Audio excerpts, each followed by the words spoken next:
नमस्कार दोस्तों, हमारे संस्कार चैनल में आपका बहुत बहुत स्वागत है। आज हम आपके लिए लेकर आए हैं जन्माष्टमी की कहानी। जन्माष्टमी के पूरे दिन उपवास के बाद रात के 12 बजे श्री कृष्ण जन्म होने पर श्री कृष्ण की आरती करके फलाहार भोजन किया जाता है। अनेक स्थानों पर इस दिन अखंड रामायण का पाठ भी किया जाता है। लोग कृष्ण जन्माष्टमी की कहानी सुनते हैं और रामधुन भी करते हैं। जो मनुष्य भक्ति भाव से जन्माष्टमी व्रत कथा अथवा जन्माष्टमी की कहानी सुनता है, उसके समस्त पाप नष्ट हो जाते हैं। चलिए अब शुरू करते हैं जन्माष्टमी की कहानी। द्वापर युग में जब पृथ्वी पाप और अत्याचारों के भार से दबने लगी, तो पृथ्वी गाय का रूप बनाकर सृष्टिकर्ता विधाता ब्रह्मा जी के पास गई। सभी देवता ब्रह्मा जी के पास गए और ब्रह्मा जी को पृथ्वी की दुखांत कथा सुनाई। वहां उपस्थित सभी देवताओं ने निर्णय किया कि इस संकट के समाधान हेतु भगवान विष्णु के पास जाएंगे, और सभी लोग पृथ्वी को साथ लेकर क्षीर सागर में भगवान विष्णु जी के पास पहुँचे। जहाँ भगवान विष्णु शेष शैया पर शयन कर रहे थे, वहाँ जाकर सभी देवतागण भगवान विष्णु की स्तुति करने लगे। स्तुति करने से भगवान विष्णु की निद्रा भंग हुई। तब विष्णु जी ने सबसे आने का कारण पूछा। तब दीनवाणी से पृथ्वी बोली, महाराज, संपूर्ण भूमंडल पाप और अत्याचारों से घिर गया है और पृथ्वी इन पाप और अत्याचारों के भार में दबने लगी है। इसीलिए कृपया करके इस संकट से निवारण करें।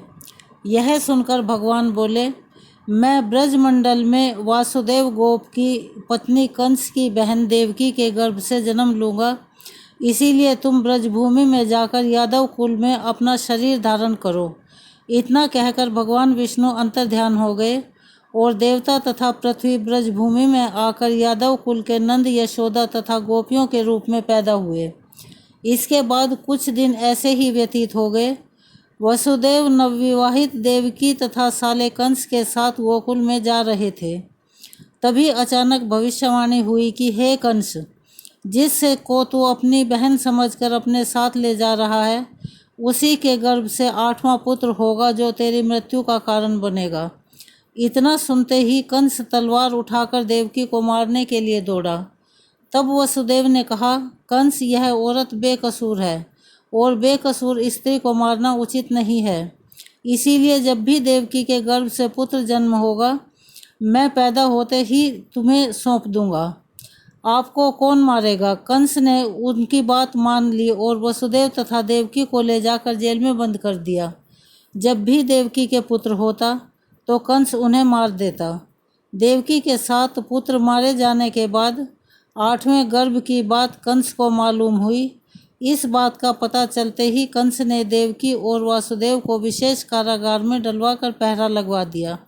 भाद्रपद माह की कृष्ण पक्ष की अष्टमी को भयावनी रात के समय जब शंख, गदा, पद्मधारी भगवान श्री कृष्ण का जन्म हुआ, तो चारों ओर प्रकाश फैल गया।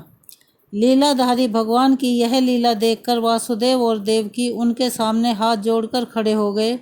भगवान श्री कृष्ण ने जब अपना बाल स्वरूप लिया, तब देवकी और वासुदेव के हाथों की हथकड़ियाँ टूटकर खुल गई। दरवाजे अपने आप खुल गए और पहरेदार सोते हुए नजर आए। तब वसुदेव कृष्ण जी को अपने साथ लेकर वहां से निकल गए। जब वसुदेव ने यमुना को पार करने के लिए अंदर प्रवेश किया, तो यमुना का जल स्तर बढ़ने लगा। भगवान के चरण कमल छूने को लालायित यमुना कृष्ण द्वार पर पैर लटका देने पर भगवान के चरण कमलों को स्पर्श कर उतर गई। वह बिल्कुल घट गई। वसुदेव यमुना पार कर गोकुलधाम पहुंच गए। वहां जाकर खुले दरवाजे और सोई हुई यशोदा को देखकर बालक कृष्ण को वही सुला दिया। सोई हुई कन्या को लेकर चले आए। जब वासुदेव वापस कारागार में पहुंचे तो अपने आप उनके बेड़ियां लग गई और दरवाजे बंद हो गए।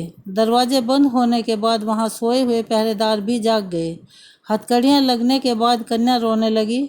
तब जागे हुए पहरेदारों ने कन्या का रुदन सुनकर तुरंत कंस के पास खबर भेज दी कि देवकी का 8वां पुत्र जन्म ले चुका है। यह सुनकर कंस तुरंत दौड़ता हुआ आया। जब कंस ने कन्या को हाथ में लेकर पत्थर पर पटकना चाहा, तो कन्या हाथ से छूटकर आकाश में उड़ गई और साक्षात देवी के रूप में प्रकट होकर बोली, हे कंस, तुम्हें मारने वाला तो गोकुल में पहले ही पैदा हो चुका है। पापी कंस अब वही तुम्हारा वध करेगा। फिर यहीं भगवान ने बड़े होकर अकासुर और तारकासुर तथा कंस जैसे क्रूर राक्षसों का वध कर पृथ्वी तथा भक्तजनों की रक्षा की। यह थी जन्माष्टमी की कहानी। कृष्ण जन्माष्टमी की कहानी सुनने के बाद भगवान श्री कृष्ण जी की आरती करें। अगर आपको हमारी यह कहानी पसंद आई हो तो प्लीज़ हमारे चैनल को सब्सक्राइब करें, ज़्यादा से ज़्यादा शेयर करें और ऐसी ही अन्य कहानियाँ सुनने के लिए हमें सहयोग देते रहें। धन्यवाद।